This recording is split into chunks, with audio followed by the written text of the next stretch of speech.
Hello mga B! Samahan niyo ako ngayong araw for today's ganap. Let's go! At eto nga guys, pagkarating ko talaga ng school, agad-agad naman na meron sila ate dito. Hulaan nyo nga kung anong ganap for today's video. Hala, wag na nating patagalin to guys. Bali guys, biglaan lang pala tong pag-video ko dahil nga talaga kararating ko lang sa school at eto nga, nakita kong may ganap dito, agad ko nang kinuha yung cellphone ko. Siyempre, mag-vlog tayo, no ka ba? Bali, oo guys, birthday nung tatay ko, July 15 nga pala ngayon, kaya birthday niya. Bali mga guys, at eto na nga talaga, panggabi lang talaga yung handa ni tatay. At eto nga, biglaan namang dumating sila kuya guys, at eto nga talagang nagdala nga talaga sila dito ng kahit konting pagkain lang, ay nagdala naman sila, kaya thank you so much. Bali, parang sinabay na rin talaga nila yung birthday niya guys, kasi si kuya tsaka si ate nung July 10 nga nag-birthday at ngayon naman ay si July 15 si tatay naman. Kaya nga siguro guys, minsanan na lang talaga yung handa ngayon. Para iwas gastos, aray ko. Matatanda naman na siguro sila guys, kaya talagang kahit onti na lang yung handa, pwede na yan. Siyempre guys, ang matatanda na nga talaga ngayon, mas inuuna na talaga nila yung priority nila, diba? Kasi sa maghanda-handa na lang talaga, ay peperahin na lang yan. Aray, diba? Bali guys, kung mapapansin nyo, wala dito yung isa kong ate kasi nasa work pa siya guys. On the way pa lang nga pala siya paparating dito guys.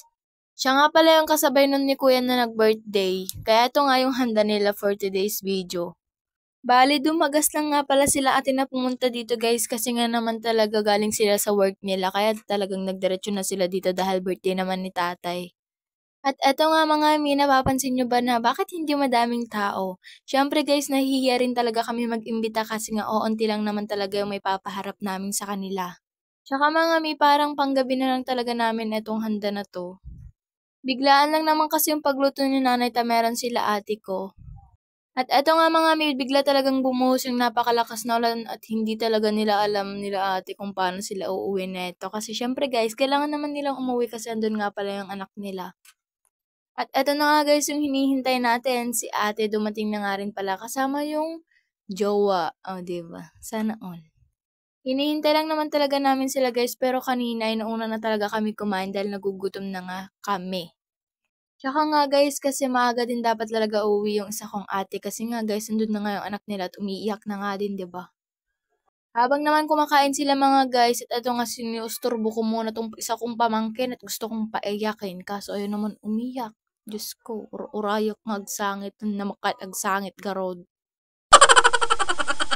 Siyempre mga minsan ko lang talaga to nabubuhat kasi nga guys malayo din naman siya sa amin. Kaya to nga pag talagang meron na siya ay todo buhat ako pero agsangit mo.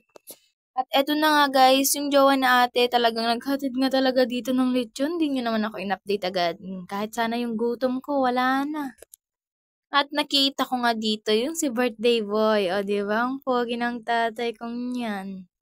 Papauwi na nga rin pala sila ate ko dito guys kasi nga talaga nag-stop na nga din talaga dyan yung ulan. At ako nga, binuksan ko na nga agad dito yung hotdog para nga iluto ko dahil nga, pang umagahan namin yan bukas. O diba, ang imas. Talagang tignan niyo naman ang dami talagang karga nung hotdog na yan guys. Alam niyo ba yung patok na patok? Ay, yan ang patok na patok.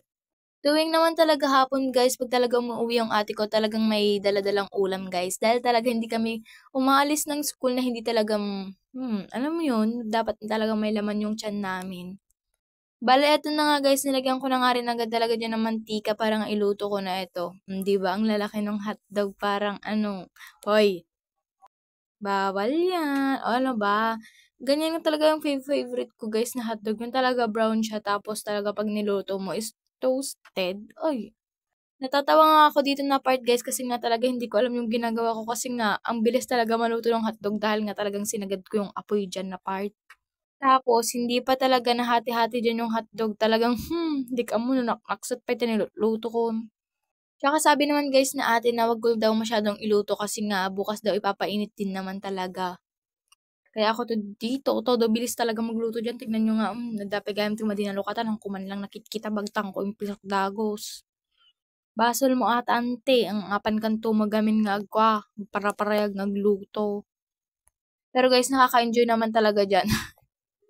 At dyanan, eto na nga, see you next vlog, bye-bye!